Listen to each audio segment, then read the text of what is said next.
Je vous salue dans le nom précieux de Jésus-Christ que prêche Michel. Bien-aimé dans le Seigneur, une fois de plus ce matin, tu as raison, bien-aimé, d'être dans la joie. Tu as raison, bien-aimé, de dire que tu es béni. Parce que une grâce particulière nous a été accordée.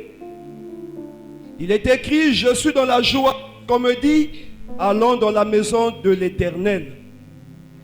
La maison de l'Éternel, lieu de rencontre où les enfants de Dieu, par son envoyé, par son serviteur, viennent écouter sa parole. Et on ne peut pas être dans un endroit où il n'y a pas un envoyé de Jésus-Christ et dire que nous sommes dans la maison de l'Éternel. Sachons ce que nous avons, celui que nous avons reçu. Voilà pourquoi je dis ce matin, bien-aimé, tu es béni. Et je dis, ne permets pas à un problème, ne permets pas à une personne, à une situation quelconque, encore charnelle, d'ôter ta joie, de te rendre triste, parce que le moment est venu où il est écrit, au commencement était la parole était Dieu, la parole était Dieu, et la parole a fait toutes choses. C'est cette parole que tu vois ce matin, et nous n'allons pas recevoir cette parole dans la tristesse ni dans la timidité. Cette parole, nous allons recevoir ça dans la joie. Voilà pourquoi, bien aimé, nous allons une fois de plus acclamer avec des cris de joie pour recevoir cette parole au temps convenable.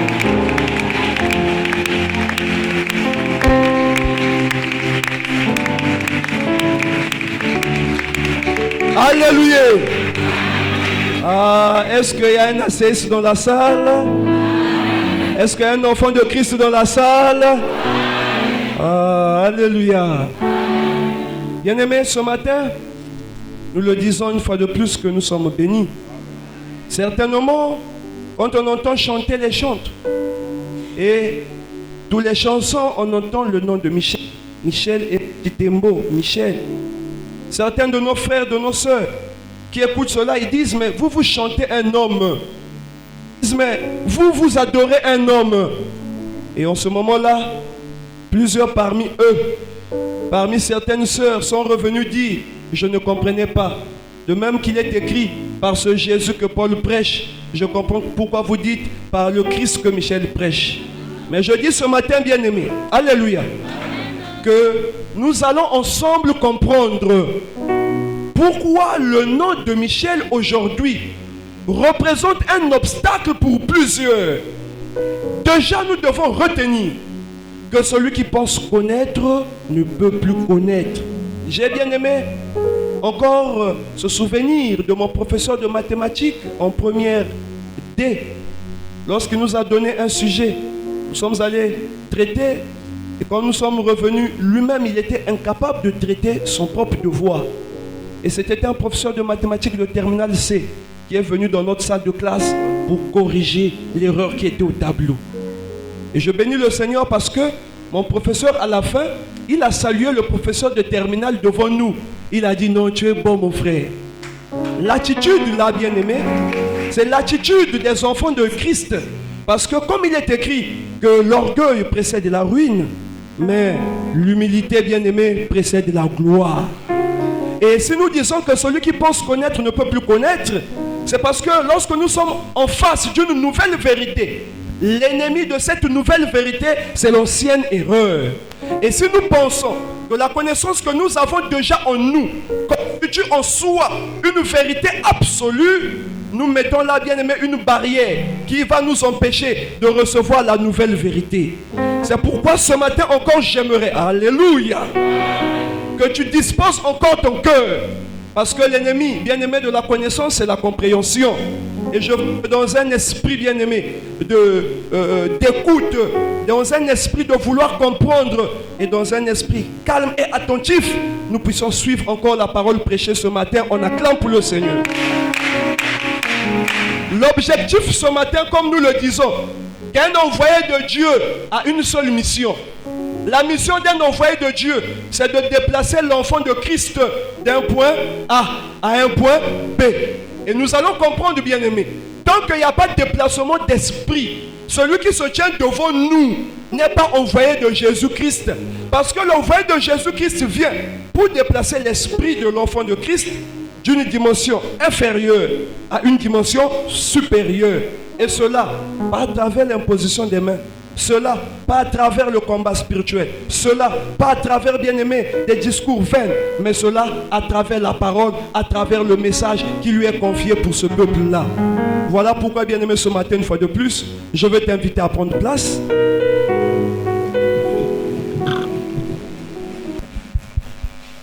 Alléluia.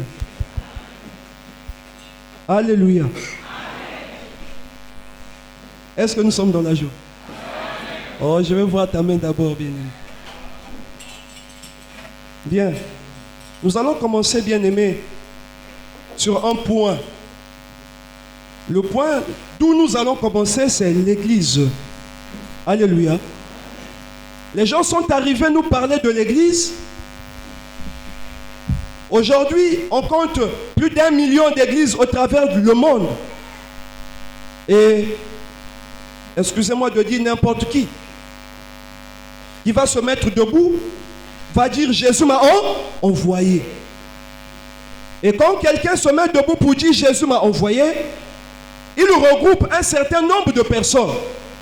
Et surtout si nous sommes en face d'une personne éloquente, d'une personne bien-aimée, intelligente, une personne qui a l'art de parler et de convaincre, cette personne, il suffit d'ouvrir la Bible devant lui.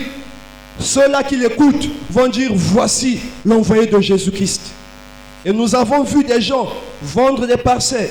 Nous avons vu des gens consacrer leur vie à servir ces hommes avec dévouement. Parce qu'ils pensaient en eux-mêmes que ces hommes-là, c'était des serviteurs envoyés par le Seigneur Jésus-Christ. Pendant plus de 2000 ans, on ne s'est jamais posé la question de savoir comment reconnaître celui que Jésus a envoyé. Et pourtant, le livre de Matthieu, le chapitre 24, pouvait dire, plusieurs faux prophètes viendront en mon nom. Plusieurs viendront en mon nom. Et ça veut dire que devait avoir un temps où plusieurs faux prophètes devaient venir dire que c'est Jésus qui m'a envoyé. Et maintenant, si déjà nous avons eu cette prophétie, que plusieurs faux prophètes devaient venir au nom de Jésus, mais nous n'avons jamais eu la solution, nous n'avons jamais eu la méthode, nous n'avons jamais eu la stratégie, nous n'avons jamais eu, bien aimé, la méthode de découvrir, de déceler que celui-là est vrai, celui-là est faux. Voici la personne dont on disait plusieurs faux prophètes viendront. Il est écrit dans Apocalypse le chapitre 2, écrit à l'ange de l'église d'Éphèse. Voici ce que dit celui qui tient les étoiles dans sa main droite et qui marche au milieu des 7 chandeliers d'or. Je connais tes œuvres, ton travail et ton amour. Je sais que tu haïs aussi les œuvres de Nicolaïte, œuvres que je haïs aussi. Mais ce que je te reproche, c'est que tu as perdu ton premier amour. Je sais que tu as éprouvé ceux qui se disent apôtres et qui ne le sont pas, et que tu les as trouvés menteurs. Et si donc l'ange qui parlait à l'église d'Éphèse pouvait dire que tu as éprouvé ceux qui se disent apôtres et qui ne le sont pas, tu les as trouvés menteurs, alors on ne nous a jamais dit comment les Éphésiens ont-ils pu faire pour sonder, pour éprouver ceux-là qui se disaient apôtres mais qui ne l'étaient pas. On n'a jamais eu cette solution-là. Sinon un seul verset biblique, il dit vous les reconnaissez par leurs fruits. Vous les reconnaissez par leur. Quand on veut savoir comment reconnaître un faux, celui qui n'est pas envoyé de Jésus-Christ, il est dit, vous les reconnaissez par leurs fruits. Et le diable le chassant, que il est écrit qu'on va nous reconnaître par nos fruits. Alors, revêtons-nous de la piété. Là encore, Paul a dit, ils ont fait de la piété une source de gain. Voilà comment le pasteur s'habille correctement. Il parle très bien. Et quand il vient, il dit, ça va. Que la paix de Christ soit avec vous.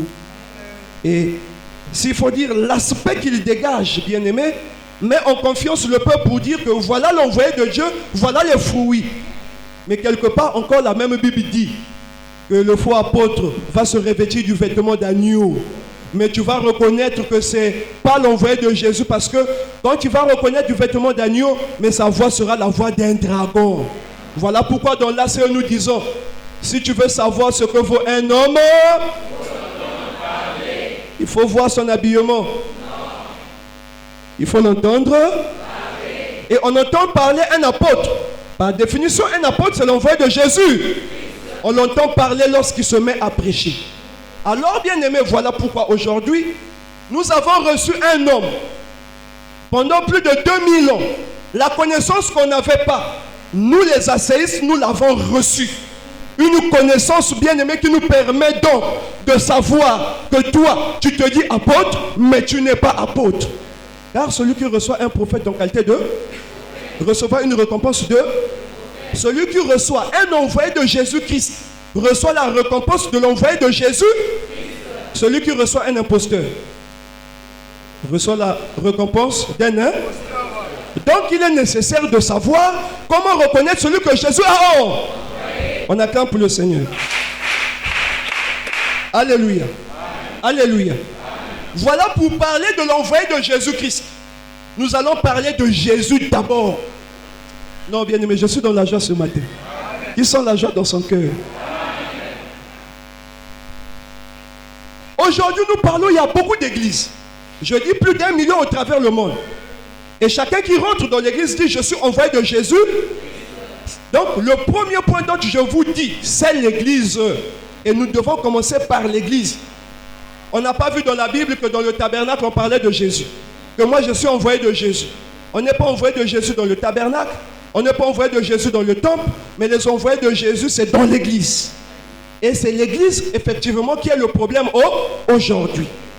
Alors, bien aimé, nous sommes dans le livre de Matthieu, le chapitre 16. Le verset 13. Jésus, étant dans la contrée de Césarée de Philippe, il a réuni ses disciples. Il leur posa la question. Vous, il a d'abord dit, que dit-on que je suis?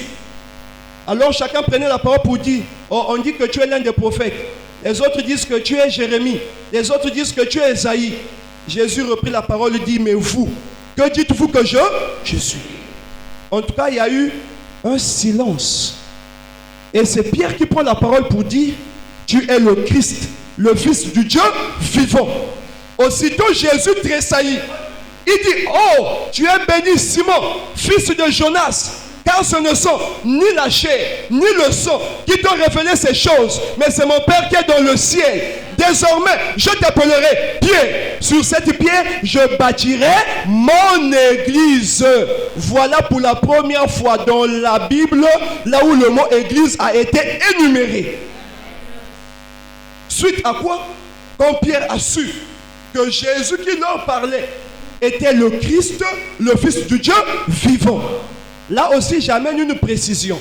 Alléluia. Alléluia. Alors, pourquoi les autres disaient que tu es l'un des prophètes Jérémie? Il y a même de ceux qui disaient Jésus. N'est-il pas le fils de Marie, le fils de Joseph?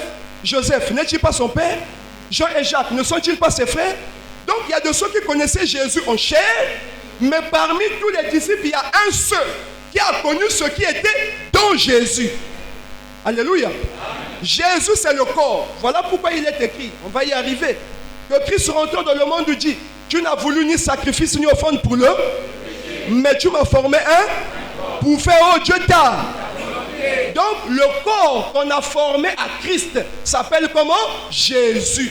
Donc nous avons une puissance, nous avons un esprit élevé qui s'appelle le Christ. Mais l'esprit là, pour rentrer dans le monde, il a fallu fabriquer à cet esprit un corps.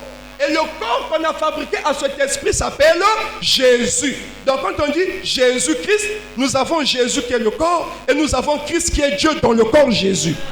Voilà pourquoi quand il a posé la question, il y a de ceux-là qui ont dit Jésus fils de Marie, Jésus fils de Joseph. Mais il y a un qui a dit, tu es le Christ, le Fils du Dieu vivant. Il y a des autres qui ont vu le corps, mais il y a un qui a vu ce qui était dans le corps.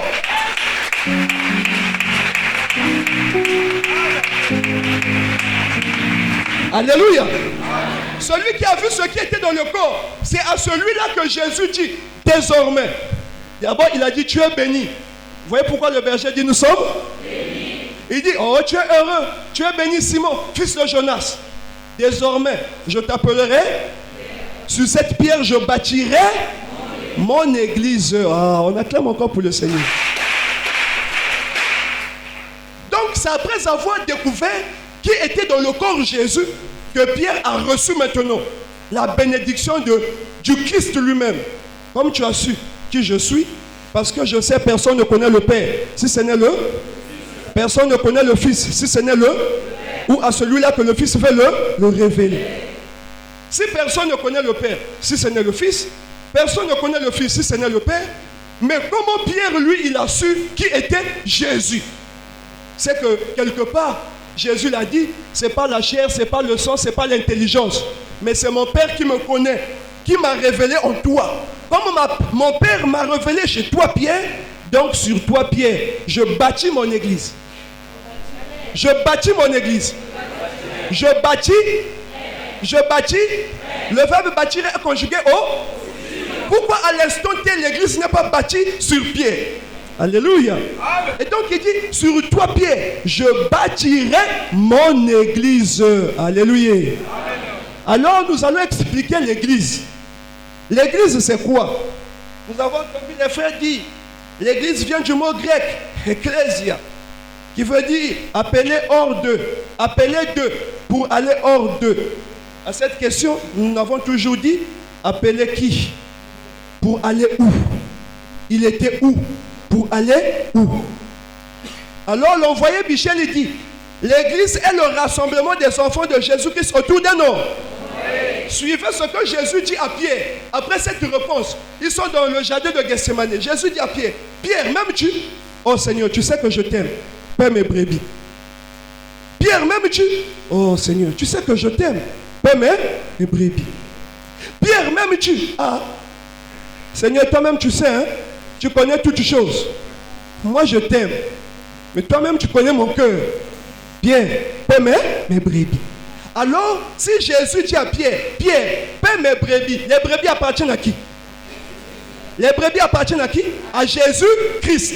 Maintenant, Jésus-Christ a dit à Pierre, paie mes. Donc, les brebis appartiennent au Seigneur Jésus-Christ. C'est pourquoi Jésus dit à Pierre, paie mes brebis. Parce que Jésus étant vivant, a déjà dit à Pierre, sur toi, je bâtirai mon église. L'église appartient à qui?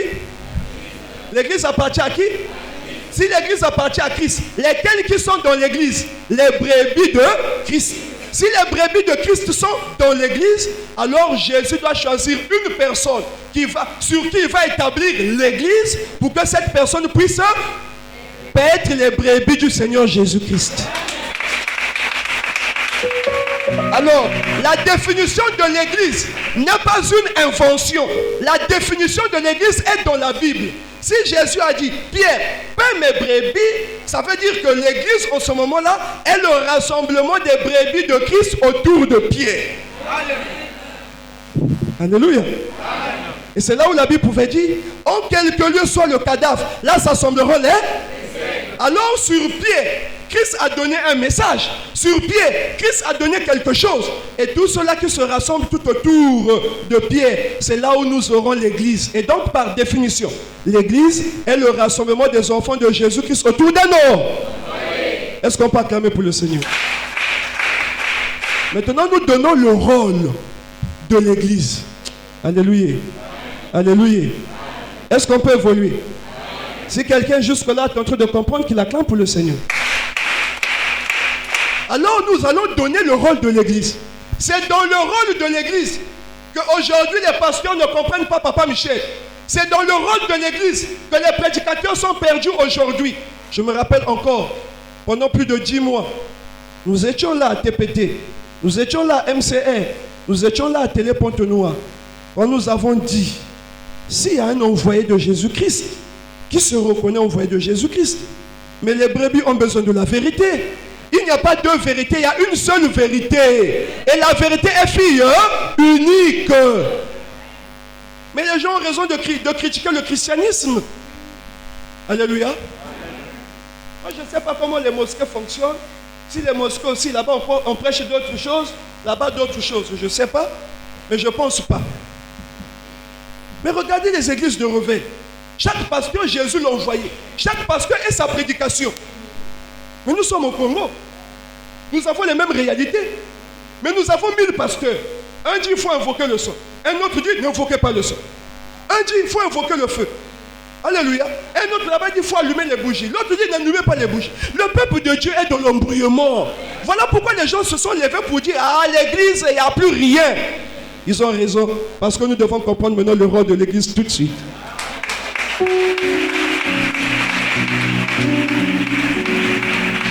Est-ce que nous sommes là? Amen. Pour comprendre le rôle de l'église, il faut comprendre la mission du Seigneur Jésus.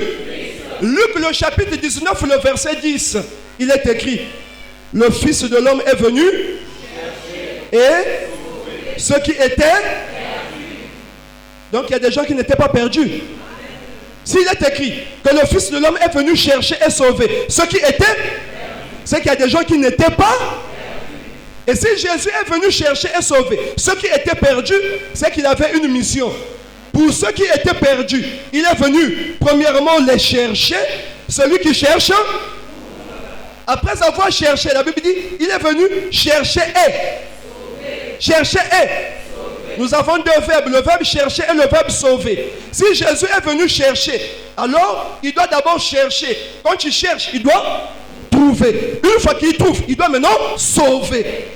Donc, dans la mission de Jésus-Christ, quand il descend sur terre, Jésus bien-aimé, oh alléluia, il est venu chercher et sauver ceux qui étaient.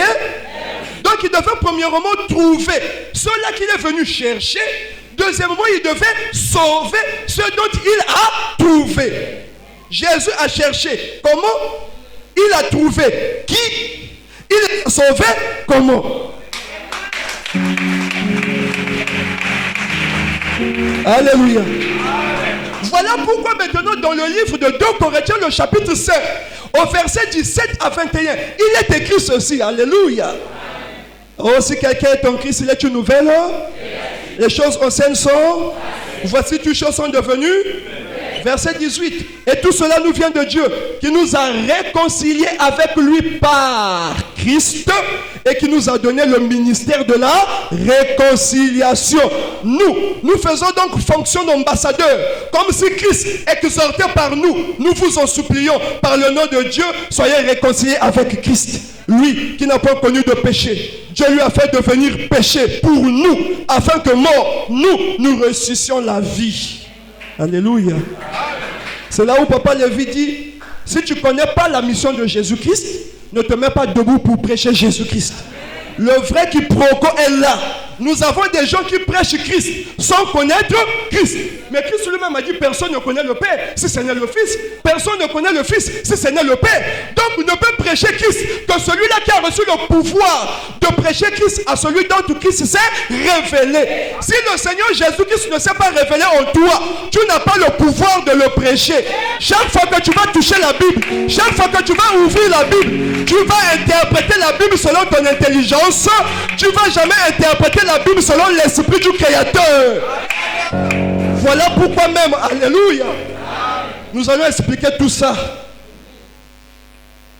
Et donc, le ministère du Seigneur Jésus-Christ, vous savez par définition qu'un ministère est la charge ou la fonction d'un ministre pour accomplir une mission. D'où nous vous disons toujours, si un frère se lève pour dire Jésus m'a envoyé. Parfait. Parfait. Je t'envoie. Je t'envoie. La première question, je vais. Donc pour envoyer quelqu'un, il faut d'abord le choisir. Quand tu choisis la personne que tu envoies, j'ai choisi Parfait. Alors Parfait va. Je dois lui dire où est-ce qu'il doit partir. Parfait, va au marché. Je dois lui dire qu'est-ce qu'il doit aller faire au marché. Parfait, va au marché m'acheter les morts. Gloire à Jésus.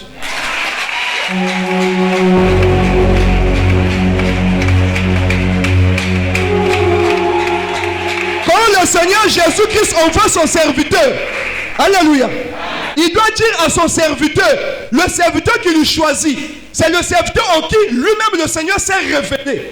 Une fois que le Seigneur t'a choisi, s'est révélé en toi, il doit te dire, je t'envoie là-bas. Quand Dieu t'envoie là-bas,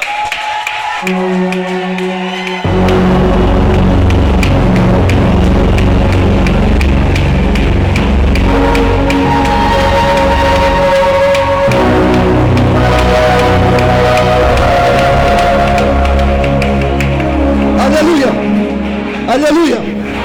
Quand le Seigneur s'est révélé à son serviteur, celui qu'il a choisi, par la suite, il doit lui dire où est-ce qu'il l'envoie. Et il doit lui dire qu'est-ce qu'il doit aller faire là-bas. Et il doit lui donner les moyens d'accomplir la mission qu'il lui a confiée. Voilà pour illustrer cela. Nous avons le livre de Matthieu, le chapitre 10, le verset 5, qui dit « Tels sont les 12 que Jésus envoya. Après leur avoir donné des recommandations, si toi tu es envoyé de Jésus, c'est que Jésus t'a donné des recommandations. Regardez l'exemple des vrais envoyés de Jésus. Là, Jésus de son vivant. Bien aimé, est-ce que nous sommes là? Regardez l'exemple de ceux-là Jésus envoie. Tels sont les 12 que Jésus envoie. Après leur avoir donné des recommandations, n'allez pas vers les païens. Donc, il commence à montrer le lieu. N'entrez pas dans les villes des Samaritains. Allez plutôt vers les brebis perdues de la maison d'Israël. Il a montré le lieu, l'endroit où il l'envoie bien. Va là-bas, où? Vers les brebis perdues de la maison. Allez prêcher et dites. Le royaume de Dieu est. Après, il donne qu'est-ce qu'il doit faire au milieu du peuple vers qui il envoie. Et ce qui est curieux aujourd'hui, alléluia, nous avons des soi-disant envoyés. D'autres, ils n'ont pas de lieu là où Jésus les a envoyés. J'entends quelqu'un dire, vous pouvez vous asseoir mon frère. Quelqu'un dit, moi Jésus m'a envoyé au Congo. Mais le Congo n'est pas un peuple. Donc Jésus t'envoie au Congo. Jésus envoie un autre Zaïre. Jésus envoie un autre. Chaque pays, un envoyé. Ou bien chaque ville, un envoyé. Cette compréhension, nous savons que c'était juste l'ignorance. Et c'est pour ça que Michel est venu redresser toutes choses. On acclame pour le Seigneur. Donc Jésus-Christ lui-même, quelqu'un pour prêcher Jésus-Christ doit connaître ça, sa mission. Or la mission de Jésus c'était de faire quoi? C'était de réconcilier. Verset 18 de 2 Corinthiens le chapitre 5. Il dit, et tout cela nous vient de Dieu, qui nous a réconciliés avec lui par Christ et qui nous a donné le ministère de la réconciliation. Or, si Jésus, son ministère était le ministère de la réconciliation, donc Jésus a envoyé, non, Dieu a envoyé Jésus pour réconcilier. Qui avec qui? L'homme avec Dieu. Alléluia. Alors, si Jésus est envoyé pour réconcilier l'homme avec Dieu, c'est que l'homme et Dieu, au commencement, étaient comment? Pour parler d'une réconciliation, c'est qu'au commencement, il y avait une conciliation. Ensuite, il y a eu une séparation. Voilà pourquoi Jésus vient faire la réconciliation. Et quelqu'un qui doit prêcher le Seigneur Jésus-Christ, comme Jésus est venu faire la réconciliation, tu dois nous expliquer, Jésus a fait la réconciliation comment? Et dis-nous, ceux-là dont Jésus a réconcilié, ils étaient où? Ils se sont séparés? Pourquoi? Et comment maintenant il vient réconcilier ceux-là qui se sont séparés avec lui? Nous sommes là, bien-aimés. Alléluia. Donc, quand Jésus vient faire la réconciliation, nous n'allons pas rentrer en détail, bien-aimés. Il dit, lui qui n'a pas connu de Dieu l'a fait devenir, afin que mort, nous ressuscitions la vie. La vie. Donc, nous étions morts. Qu'est-ce qui nous a séparés de Dieu? Péché. Qu'est-ce qui nous a séparés de Dieu? Le péché était en nous. Donc ça c'est le péché. Quand nous avons le péché, nous sommes conciliés avec Dieu ou nous sommes séparés de Dieu? Et si nous sommes séparés de Dieu, on a la vie ou on a la mort? Maintenant Jésus arrive chercher et sauver ceux qui étaient. Donc ceux-là d'autres qui ont le péché sont séparés de Jésus. Jésus doit venir faire quoi? Réconcilier l'homme avec Dieu. Or pour réconcilier l'homme avec Dieu, qu'est-ce qui sépare l'homme de Dieu? Donc s'il faut réconcilier l'homme de Dieu, Jésus doit faire quoi? Jésus doit ôter le péché. Si Jésus ôte le péché, là c'est le péché qui lui séparait de Dieu. Si Jésus ôte le péché, l'homme maintenant avec Dieu devient comment? Maintenant nous expliquons comment Jésus a ôté le péché pour réconcilier l'homme avec Dieu. Et ça, alléluia. Bien aimé, l'humilité précède la gloire. Et la première dimension de la spiritualité, c'est la reconnaissance. Nous avons foulé nos pieds partout. Nous avons écouté tous ces hommes-là avec humilité, dans le but d'apprendre quelque chose d'eux. Nous ne disons pas que nous n'avons pas appris. Oui, nous avons appris la moralité. Nous avons appris, bien aimé, des mots, vocabulaire qu'on ne savait pas. Par exemple, quand quelqu'un va me parler de la dichotomie, quand j'entends quelqu'un parler de ça, je cherche, mais non, c'est un nouveau mot que j'ai. Mais la spiritualité, on ne trouve pas ça chez n'importe qui. La spiritualité, on trouve ça seulement vers celui que Jésus a envoyé. Alléluia. Quand il s'agit maintenant d'expliquer Jésus, qu'est-ce qu'il est venu faire? Vous prêchez Jésus, vous ne savez pas ce que Jésus est venu faire. C'est là le véritable problème. Jusqu'à ce que Michel est venu expliquer ce que Jésus est venu faire. Nous expliquons. Tiens le péché, mon frère. Alléluia. Comme lui, il a le péché. D'accord. Hébreux le chapitre 8, le verset 7. Si la première alliance avait été sans tache et sans, il n'y aurait pas question de la remplacer par une. Je pose même la question à un frère ici. Dans la Bible, il y a combien d'alliances? Dans la Bible, il y a combien d'alliances? Il y a l'ancienne A et la nouvelle A. Je peux te poser une question? Dites, pose papa. Pourquoi dans la Bible, il y a la nouvelle alliance? Tandis qu'il y avait déjà l'ancienne alliance. Parce que la première alliance avait des tâches et des... Quelles étaient les tâches et les défauts de la première alliance? La mort du testateur n'était pas? Répondez-moi par un verset biblique. Hébreux le chapitre 10, verset 4. Car il est impossible que le son des boucs et des faux ôte le. Que le temps qu'il y avait le péché, le son des boucs et des faux ne pouvait pas ôter le. Voilà pourquoi Christ rentrant dans le monde dit, tu n'as voulu ni sacrifice, ni offrande, ni bouc pour Azazel, ni bouc pour éternel, ni taureau expiatoire pour le péché. Mais tu m'as formé un corps pour faire un Jeta. Quand le Christ rentre dans le monde, on forme un corps au Christ. Et le corps qu'on doit former à Christ s'appelle qui? Jésus. Moi c'est Christ, je suis dans le ciel. Alongoli kanzaka ya bokonzi. Alati. Le corps qu'on a fabriqué à Christ, oyonde elamba ya bosali. Alléluia. Christ dans le ciel, il règne. Mais il est Dieu. Mais il veut rentrer dans le monde pour ôter le péché. Le péché est là-bas. Christ fait ôter le péché. Mais si Christ vient comme ça, qui va le recevoir? Qui va le supporter? Il va faire comme il ne peut pas. Donc Christ est là pour rentrer dans le monde. On lui a formé un? Quand on lui forme un corps, le corps là, on appelle ça comment? Jésus. Et Christ fait comment? Il rentre dans? Quand le Christ rentre dans le corps, nous avons Jésus qui est venu pour faire quoi? Il est venu pour ôter le péché, pour que l'homme et Dieu soient comment? Réconciliés. Ça, c'est sa mission. Et donc, quand Jésus arrive, il dit, ce n'est plus le bouc et des faux. Tu m'as formé encore pour ôter le Jésus-Christ. Et il arrive, il dit, ah, mais le péché qui se trouve là, tant que le péché là est là, tu es séparé de Dieu. Mais le corps là a été formé pour ôter le péché. Il dit, prenez, buvez, car ceci est mort. C'était le vin. C'était une représentation de son sacrifice. Et lui, il a pris le péché qui était dans l'eau, à travers une coupe qu'il ne voulait pas boire. Le péché est rentré dans Jésus. Tiens. Quand le péché rentre dans Jésus, alléluia. Ici même, je pouvais sauter. Mais comme nous sommes en face du libérateur, nous donnons quand même cette précision. Si vous écoutez ça quelque part, même s'ils ne disent pas qu'ils ont écouté de Michel, sachez que c'est Michel qui prêche ça. Et tu peux prêcher si tu ne reçois pas celui qui a donné la révélation. Tu n'as pas la vie, tu n'as pas Christ. C'est là où il dit dans Matthieu le chapitre 24, verset 44, la Bible dit, il s'éloigna. Jésus était dans le jardin de Gethsémani, il dit à ses disciples, priez afin que vous ne tombez pas en... Il est parti, il s'est agenouillé, il a prié, il revient. Il a trouvé les disciples endormis. Priez afin que vous ne tombiez pas en tentation. Il est parti, il est revenu, il dormait toujours. Pour la troisième fois, il est écrit, Jésus s'éloigna. Mon frère, tiens ça, c'est le péché. Vous sont là-bas, s'il te plaît. Les disciples sont là. Pour la troisième fois, Jésus c'est environ un jet de pierre. Donc c'était à une distance donnée. Jésus s'éloigna et il est... Bon, comment quelqu'un peut s'éloigner et les quitter? Que veut dire s'éloigner et les quitter? Jésus s'éloigna et les quitta.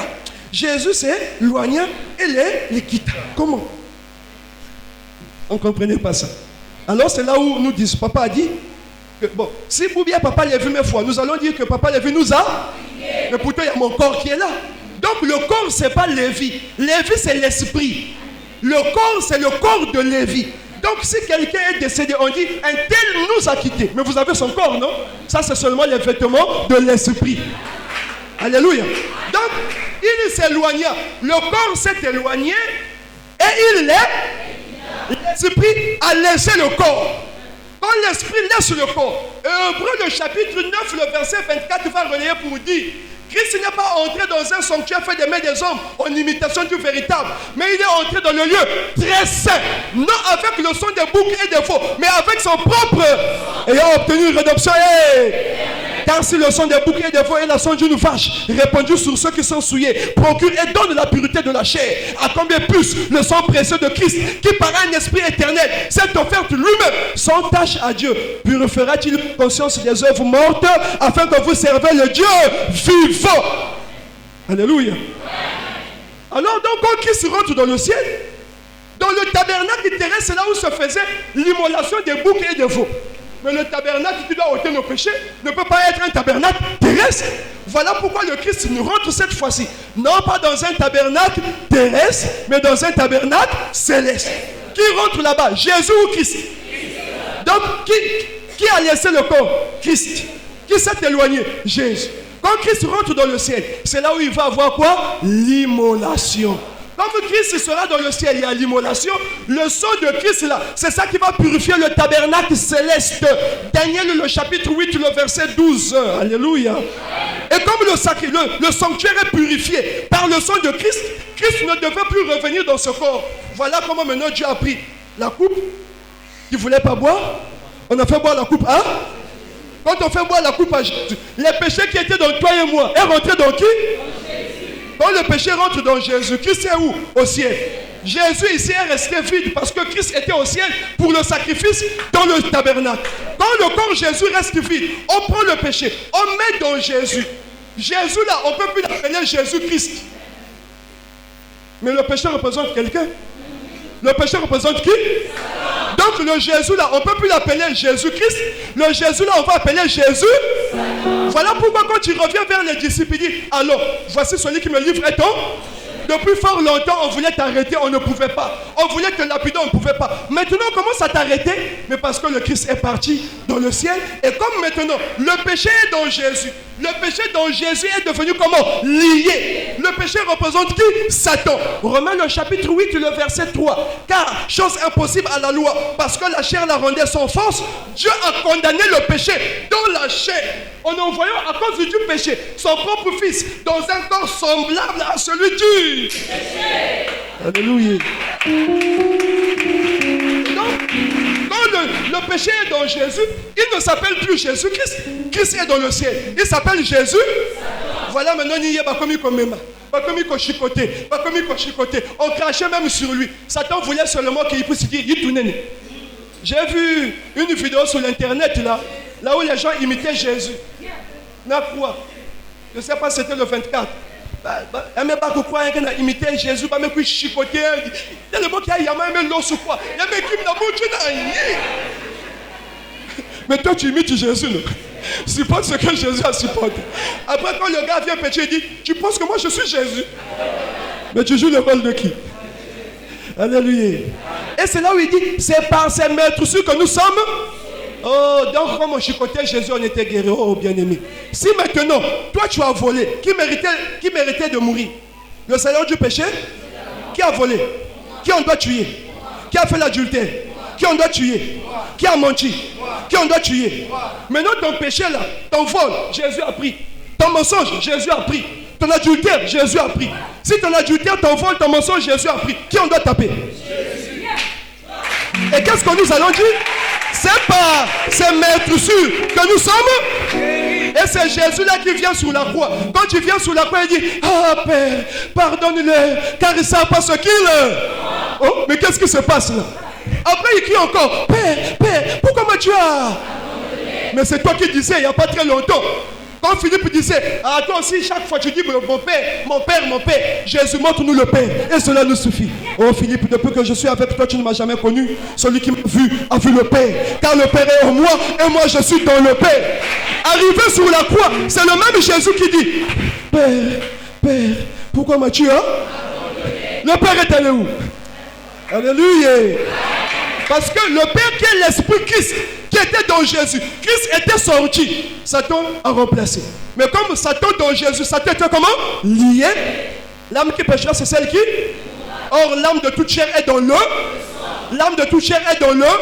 Lévitique 17, verset 14. Lévitique 17, verset 11. Donc, en prenant le péché, le sang qui coulait dans le corps de Jésus représentait le péché du monde. Alléluia. Comme le corps a été fabriqué pour Christ, et comme il n'était plus Jésus-Christ, sur la croix, il appelait Jésus. C'est fort, hein? Est-ce qu'on comprend ça? C'est ce qui m'a caca. Le péché, ma pochette, ne doit pas être le péché. Alléluia. Donc, sur la croix, il est appelé Jésus. Pourquoi il est appelé Jésus sur la croix? Parce qu'il y a le. Mais comme le corps là est utile, voilà comment maintenant on va percer les côtés. Pium, pium. Quand on perce les côtés, qu'est-ce qui va sortir? Le sang et l'eau va sortir. Et qu'est-ce qu'on va faire boire à Jésus? Le vinaigre. Pour faire quoi? Purifier le corps. Pour que le sang ne restasse pas dans son corps. Et quand le sang va couler sur la croix, le sang va couler avec l'eau qui va sortir. Le corps est purifié. On retire le corps, on va enterrer le corps. Le péché reste sur là. Le sang du péché reste sur là. Et le corps qu'on enterre, le corps là n'a plus le péché. Parce que le péché restait où? Sur la croix. Quand le corps là maintenant est enterré, 3 jours après, le Christ qui était parti va revenir dans son corps. Quand le Christ va revenir dans son corps, alléluia. Quand le Christ va revenir dans son corps, quand il va apparaître aux disciples, comment veut dire fantôme? Non, je ne suis pas fantôme, c'est moi, le Seigneur Jésus-Christ. Je vous avais annoncé ces choses. Donc, alléluia. Il est ressuscité, Jésus-Christ. Le péché du monde est resté où? Le péché du monde est resté où? Bon, si quelqu'un invoque le péché, le sang qui est sur la croix, c'est qu'il invoque le sang de la. Le sang qui a coulé sur la croix là, c'est un sang de bénédiction ou de malédiction? Le sang de bénédiction, ce n'est pas le sang qui sort du corps Jésus, mais c'est le sang qui sort de l'Esprit Christ. Et le sang qui purifie n'est pas le sang qui tombe sur la croix, c'est le sang qui va couler dans le ciel. Alléluia.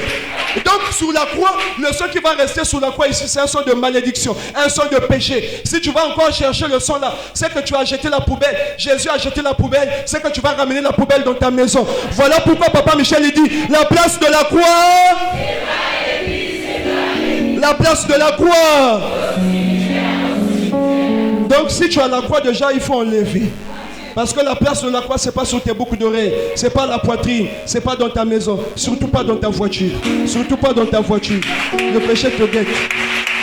Et quand nous arrivons, Jésus ressuscite. Alléluia. Jésus ressuscite. Jésus, Satan ou Jésus-Christ? Satan est comment maintenant? Lié. Satan est lié pour combien de temps? Satan est lié pour combien de temps? Alors quand Jésus ressuscite, il dit, ah, j'ai beaucoup de choses à vous dire, mais vous ne pouvez les porter. Quand l'Esprit de vérité sera venu, lui, le consolateur, il vous annoncera toutes choses. Il vous conduira dans toute la. Et Jésus-Christ dit encore à ses apôtres, il est mieux pour vous que je m'en aille, pour vous préparer des places. Quand je serai parti, sachez que je reviendrai et je vous prendrai avec moi, afin que là où que vous y soyez. Quand Jésus maintenant dit qu'il doit partir, il est parti ou il n'est pas parti? Les apôtres ont vu Jésus partir ou n'ont pas vu Jésus partir? Quand ils ont vu Jésus partir, on arrive, on attend pour le Seigneur. Comme Jésus-Christ a fini sa mission, Jésus dit, pouvez vous asseoir comme Jésus-Christ est parti? Alors, il a laissé des promesses. Je reviendrai pour vous prendre, afin que là où je suis, que vous y soyez. Ça veut dire qu'il y avait quelque chose qui n'avait pas fini. Voilà pourquoi il a dit, je reviendrai pour vous prendre. Alléluia. C'est pourquoi maintenant, quand Jésus s'en va, nous on reste où? Dans l'église. Pierre reste dans l'église. Quand il y a eu effusion du Saint, quand il y a eu effusion du Saint-Esprit, il y a eu des miracles ou il n'y a pas eu des miracles? Il y a eu les dons ou il n'y a pas eu les dons? Il y a eu les dons dans l'église. Et dans l'église, il y avait Christ ou il n'y avait pas Christ? Il y avait Christ dans l'église ou il n'y avait pas Christ? Christ était.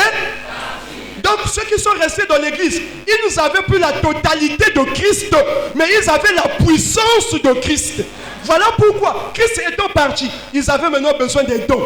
Voilà comment il y a eu des dons. Dons de vision, dons de prophétie, dons de miracles, dons d'imposition des mains. Et tous ces dons qui étaient dans l'église avaient un rôle, avaient un but. Le but maintenant, suivez le rôle de l'église. Le rôle de l'église, c'est quoi? C'est de veiller aux enfants de Jésus-Christ en entendant que Jésus est allé préparer des places parce qu'après, il doit revenir pour nous prendre afin que nous soyons là où il est. Alléluia. Est-ce que nous comprenons? Est-ce qu'on peut avancer? Donc quand Pierre reste dans l'église, quand Jésus était là, l'apôtre Pierre jeûnait. Répondez-moi s'il vous plaît. Quand Jésus était là, l'apôtre Pierre jeûnait. Quand Jésus était là, les apôtres Pierre avaient des situations que Jésus devait prier pour eux. Voilà pourquoi dans Matthieu le chapitre 9, il y a eu des gens qui lui ont posé la question: Jésus, pourquoi tes disciples ne jeûnent-ils tandis que nous et les pharisiens nous jeûnons? Pourquoi voulez-vous que l'ami de l'époux puisse s'affliger? Au moment que l'époux est avec, les jours viendront où l'époux leur sera enlevé. Alors il Donc, tant que l'époux qui est Christ était avec les apôtres devaient jeûner ou les apôtres ne devaient pas jeûner? Les apôtres ne devaient pas jeûner parce que l'époux qui est Christ était avec les pharisiens qui jeûnaient et les disciples des gens. Comme ils n'étaient pas avec Christ, voilà pourquoi ils jeûnaient. Et nous avons constaté même avec les apôtres, quand le Christ est parti, les apôtres ont jeûné. Donc par conséquent, celui qui jeûne n'a pas. Est-ce que c'est Papa Lévi qui a dit? C'est la Bible qui a dit. Donc si nous organisons déjà jeûne et prier, ça veut dire que nous sommes en train de nous affliger. Oh non, on doit être dans la présence de Christ. Le Saint-Esprit vient. C'est que le Saint-Esprit est loin. On doit chercher qu'il puisse venir. Or les apôtres avec Christ, ils ne jeûnaient pas. Mais quand Christ est parti, ils devaient jeûner. Nous ne disons pas que ceux qui jeûnent n'ont pas la puissance de Christ. Hein? Là encore, l'Esprit de Dieu. Alléluia. Mais ils n'ont pas Christ. Il y a une différence. Avoir Christ et avoir la puissance qui est l'Esprit de Dieu. Est-ce que nous sommes d'accord?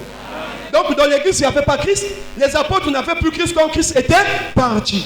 Maintenant, regardez le vrai problème. Est-ce qu'on peut avancer? Maintenant, nous allons comprendre quoi?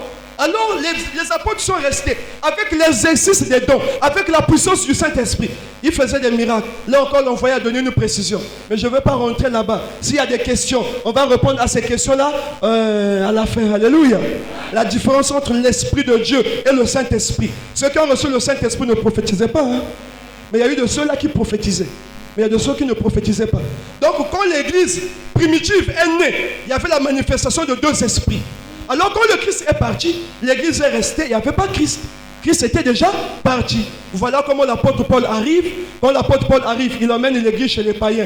Écoutez maintenant ce que Paul dit. Quiconque invoquera le nom du sera sauvé. Comment invoqueront-ils ceux dont ils n'ont pas entendu? Comment entendront-ils parler s'il n'y a personne qui? Comment y aura-t-il des prédicateurs s'ils ne sont pas hors? Donc, que veut dire invoquer? Invoquer veut dire faire appel à un esprit à son. Donc une invocation, c'est faire appel à son secours. Mon frère revient. Là c'est le frère. Frère Vivien. Va de l'autre côté là-bas. Non, reste d'abord avec moi, viens. Ça c'est le frère Vivien, non? Frère Vivien, tiens ton téléphone. Bon, ça c'est mon téléphone. Hein? Frère Vivien, donne-moi mon téléphone. Frère Vivien, mon téléphone. Frère, frère Vivien, mon téléphone. S'il est à côté de moi, je vais crier. S'il est à côté de moi, je vais invoquer. S'il est à côté de moi, il va. Où est mon téléphone? Où est mon téléphone? Ah. Il constate que je cherche mon téléphone, il me donne sans que je demande. Maintenant, va là-bas. Ça c'était avant que Christ n'aille. Là maintenant Christ est parti. Mon téléphone, frère Vivien, mon téléphone, frère Vivien, mon téléphone. Tu as dit dans ta parole que tout ce que vous demanderez en mon nom, vous le recevez. Au nom de Jésus, je veux mon téléphone, je veux le mariage, je veux le travail, je veux les enfants.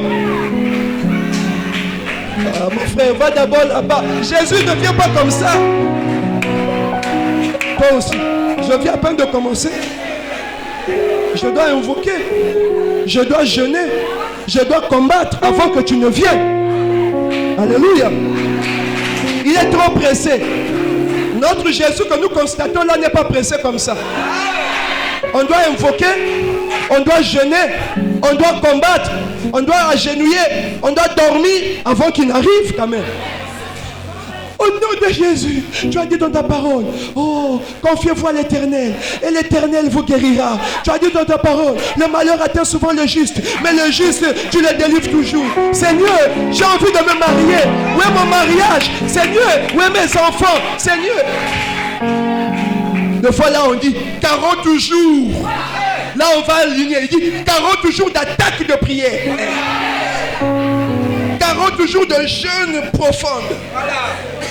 Et des fois, tu vas encore entendre même, ils vont dire, nous allons rentrer dans une séquence eux-mêmes, ils vont appeler ça quinzaine, quarantaine.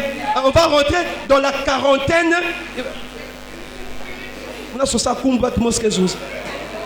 Nous allons rentrer dans la quarantaine mystique spirituelle.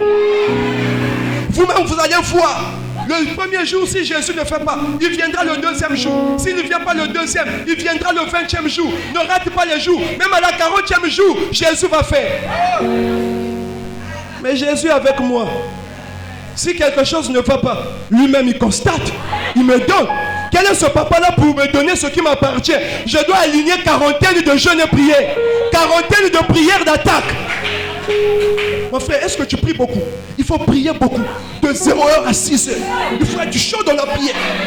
Et quand on fait tout ça, on se dit qu'on est en train de prier. Parce que l'apôtre Paul a dit, quiconque invoquera le nom de Dieu sera. Celui qui invoque, il a Christ ou il n'a pas Christ? Si Paul a dit à ses disciples d'invoquer, Paul et ses disciples, ils avaient Christ ou ils n'avaient pas Christ? Alléluia. Alléluia. Et maintenant le Jésus qu'on appelle là, le temps que Jésus là puisse venir avec mon mariage, avec mes enfants, avec mon travail, il y a eu quelqu'un qui était lié pour 1000 ans. La personne qui était liée pour 1000 ans. Passe là-bas mon. Quand on est en train d'invoquer dans l'église, on veut le travail, on veut les enfants, on veut une solution à la maladie qui ne finit pas. On est en train d'invoquer Jésus, ma situation. Mais toi, moi, mon frère, tu fais que prier pour la même situation, mais le Jésus là m'a coûté animé pour ma façon. C'est comme Élie qui disait au prophète de Baal, criez plus fort, peut-être que votre Dieu dort. Criez plus fort, peut-être que votre Dieu est en voyage. Mais quand Élie a pris la parole, quand il dit Seigneur, oh l'Éternel des armées, Dieu d'Abraham, Dieu d'Isaac et Dieu de Jacob, pour que tout Israël sache que tu m'as envoyé. Avant de dire que le feu, il a déjà vu le feu était descendu à consumer l'holocauste. Mais déjà quand ta prière devient 3 mois, 1 semaine, 7 jours de jeûne, ça devient comme les prophètes de Baal qui prient un Dieu qui s'endort, un Dieu qui est en voyage. Alléluia. Alors, au moment que j'invoque, prends le téléphone, tu m'emmènes. Frère parfait. Le téléphone. Seigneur, moi je veux le mariage. Seigneur, moi je veux le mariage. Là, j'ai déjà aligné les 40 jours, les jeûnes et tout ça. Des fois, le pasteur a arrangé, même un mariage arrangé. Après, mon téléphone, ça dit mon mariage, mon travail. Le Dieu de papa est tel est vivant. Le Dieu de l'apôtre est tel est puissant. Alléluia. C'est Jésus qui a donné ou c'est le frère là? Le frère là, c'est lui qui était lié pour combien de temps? Après 1000 ans, il était comment? Délié. Quand il est délié, sa place ce n'est plus à la croix. Sa place est maintenant dans l'air. Parce qu'il est écrit, après le déliement, il devait rentrer dans l'église son proclamant lui-même. Dieu. Donc, celui qui était sur la croix est maintenant où? Dans l'église. Alléluia. Celui qui était sur la est maintenant dans l'église.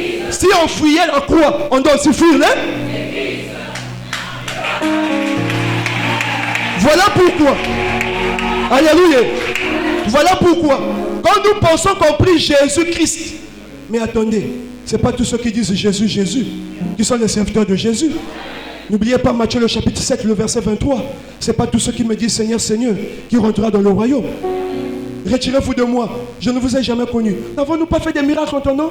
N'avons-nous pas prophétisé en ton nom? N'avons-nous pas guéri les malades en ton nom? Vous avez fait vos miracles là. Vous avez fait ça par mon nom, mais pas en mon nom. Alléluia. Alléluia. Quand tu pensais qu'il priait Jésus-Christ, or dans les églises aujourd'hui, on est en train de prier Jésus Satan. N'oubliez pas que pendant la mission de Jésus, à un moment il était Jésus-Christ. Quand le Christ est sorti, il est devenu Jésus Satan. Quand Satan était lié, il est redevenu Jésus-Christ. Voilà pourquoi quand il a commencé sa mission avec les apôtres, le Christ là-bas, l'invocation marchait parce que l'église était connectée à Christ. Ce qu'ils invoquaient pour le Christ, Christ donnait. Mais quand le diable est délié, alléluia, le diable est rentré dans l'église, ce n'est plus Christ qui faisait, c'est maintenant qui? Satan qui faisait. Quand on dit au nom de Jésus dans l'église, ce n'est plus le vrai Jésus, c'est le Jésus Satan. Qui a déjà fait un songe? On est en train de t'étrangler, tu dis au nom de Jésus, la personne qui t'appuie le coup dit au nom de Jésus. Qui a déjà vu, on te suit. Tu dis au nom de Jésus, au nom de Jésus. Jamais. Bon, je vais faire une démonstration. Alléluia. Alléluia. Donc le diable aujourd'hui se trouve où dans les...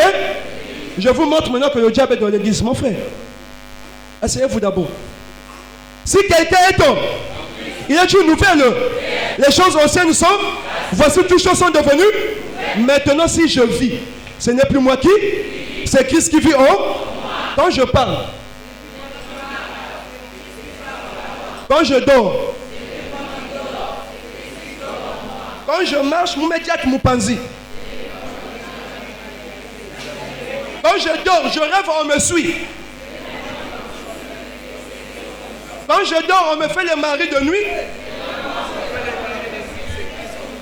Donc, si quelqu'un a Christ et que tu te réveilles, tu me dis, Moumé rêve, tu as Christ ou tu n'as pas Christ? Si quelqu'un a Christ, est-ce que va mari de nuit, les femmes de nuit peuvent t'approcher de toi? Si quelqu'un a Christ, ce n'est plus toi qui marche, c'est Christ qui marche en toi. Voilà pourquoi nous chantons.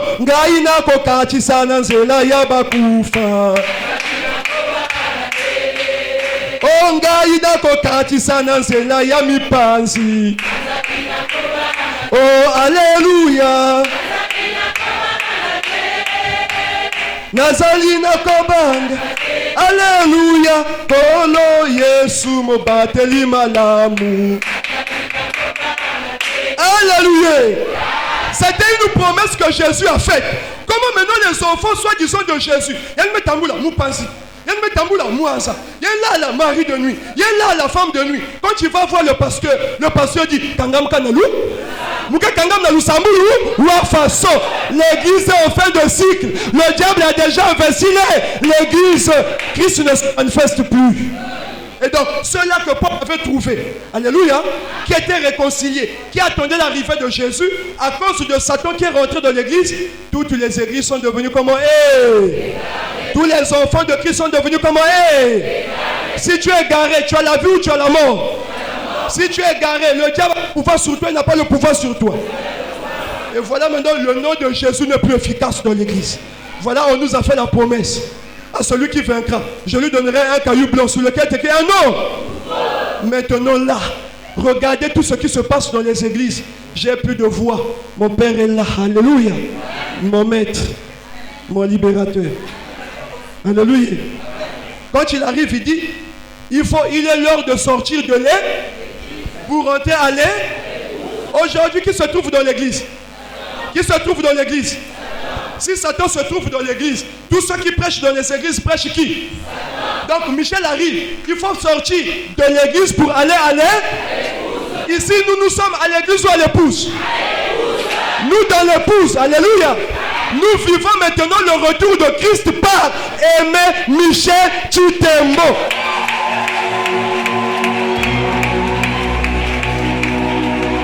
Donc, le Christ qui était parti, alléluia, il a constaté que ses enfants sont maintenant égarés. L'église a pris fin. Le diable a tout gaspillé. Le Christ qui nous avait promis, je vous enverrai l'esprit de vérité, le consolateur. Lui, il vous conduira dans toute l'heure. Bon, celui qui m'a écouté ce matin, qui connaissait la croix, qui savait que la place de la croix, ce n'est pas l'église. La croix qui est partout. Le sang, que le sang de Jésus. Seigneur, je demande ton sang. Le sang est une matière. L'invocation, c'est un mot que le blanc a créé pour des esprits, pour ce qui est spirituel. On ne peut pas invoquer une matière. On ne peut pas invoquer un élément. Le feu est un élément. Le sang est une matière. Que le sang de Jésus puisse tapisser le plancher. Maintenant, si tu glisses, tu tombes et tu te fais mal. Et il n'y a pas un endroit là où le sang a été mis, bien aimé. Alléluia. Mais sur quelque chose. On nous ramène même la Pâque. Oh, qu'on avait mis le sang de l'agneau âgé d'1 an sur des linteaux afin que l'ange de la mort ne puisse pas venir exterminer. Mais ça, c'est la Pâque. On peut en parler prochainement. Alléluia. Quand il faisait l'expiation, on n'avait jamais pris le sang pour mettre sur le peuple. Toi maintenant tu dis la bouche sur la bouche de mes ennemis. Non, le sang sur la bouche de mes ennemis. Qui est ton ennemi? Il est écrit, aimez vos ennemis, bénissez ceux qui vous moquent. Bon, si toi tu envoies le feu dans le camp de l'ennemi, tu appliques la parole de Jésus, tu n'appliques pas la parole de Jésus. Il n'y a pas que vos pasteurs. Il y a eu 2 apôtres de Jésus qui ont été consultés par Satan. Jésus les a délivrés. Jacques et Jean. Jésus, nous avons entendu là-bas. Tu nous envoyais dans la boue pour aller prendre. Mais il y a des gens là-bas qui sont tentés de faire la pagaille. Permets-nous de commander. Le feu ne s'invoque pas. Élie n'a pas invoqué, Élie a commandé. Les apôtres ont dit, Seigneur, permets-nous de commander, que le feu puisse les consumer. La Bible dit, Jésus se retourna, les fixa, le dire, vous sacanez avec moi. En anglais, on dit comment? You sakane me. Alléluia. Jésus, la Bible dit, Jésus les réprimanda sévèrement. Je ne suis pas venu pour perdre. Vous allez brûler qui? Mais si Jésus a blâmé ses serviteurs à eux de ne pas commander le feu, aujourd'hui ceux qui commandent le feu dans le camp de l'ennemi. Qui est ton ennemi? Toi, le feu que tu commandes, qui t'a demandé de commander ça? Jésus-Christ ou Jésus Satan? Vous connaissez là? Et la vérité vous a. L'église est en fin de... Parce que le diable a déjà investi les... Tous ceux qui sont dans l'église sont comment? Égarés. Voilà comment avec Aimé Michel Chitembo nous passons de l'église. Si nous sommes dans l'épouse, c'est que nous sommes mariés à Christ. Parce que l'apôtre Paul nous a fiancés. Maintenant Michel nous marie à Christ. Si nous sommes mariés, on ne peut plus appeler Jésus, envoie-moi le momo. C'est-à-dire l'invocation de Romains 13 prend fin. C'est là où Papa Michel dit. Tous les versets de la Bible ne s'adressent pas à tout le monde. La parole de Dieu est prêchée sur l'espace et l'eau. Jusqu'à aujourd'hui, on nous lit Romains 13. Toi, tu vas invoquer qui? Pour faire quoi? Michel dit, Romains 13 est passé. Aujourd'hui, le Christ est revenu. Et dans l'épouse, on impose les mains? Dans l'épouse, il y a le combat spirituel. Ah ouais, kakou kotaku? Oula la coup? Au fur et à mesure que la parole, le démon, au fur et à mesure que la parole, la maladie sort, le sorcier fuit. Et le problème aujourd'hui pour les enfants de Christ, égarés, ce n'est plus le péché.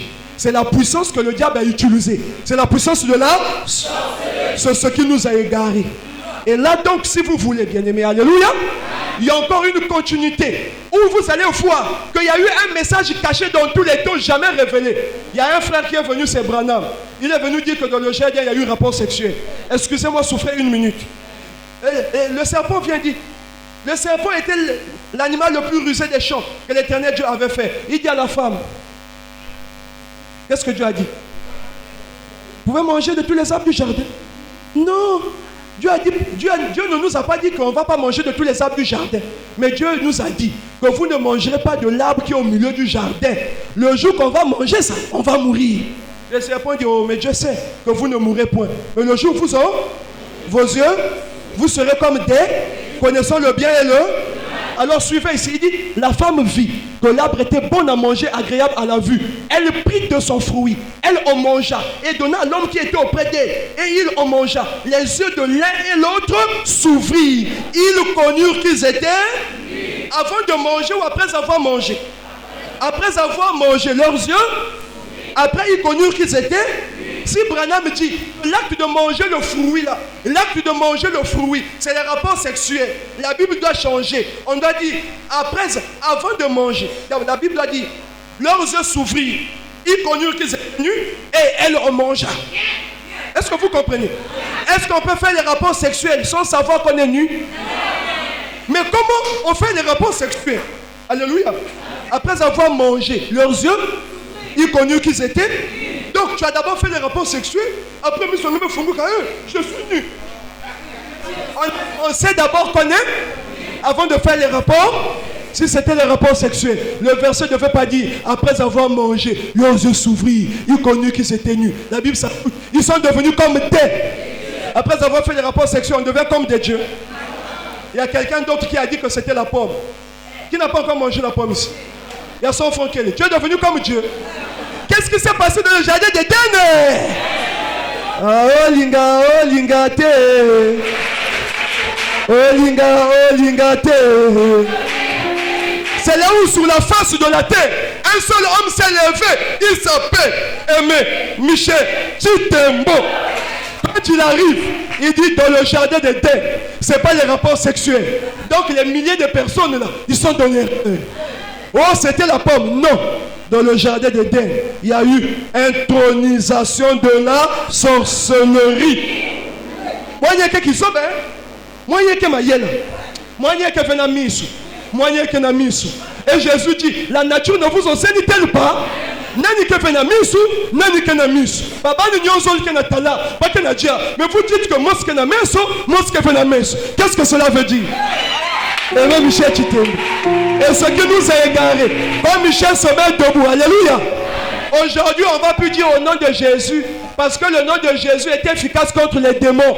Le mal d'aujourd'hui, ce n'est pas le péché. Le mal d'aujourd'hui, c'est la sorcellerie. Voilà pourquoi un nom nouveau nous a été promis. Et quand tu dis par le Christ, que Michel, les sorciers, oh, vous ne voyez pas dans les églises, il dit au nom de Jésus, un pasteur. Et ça, tout ce monde qu'on voit, je ne cite pas les noms aujourd'hui.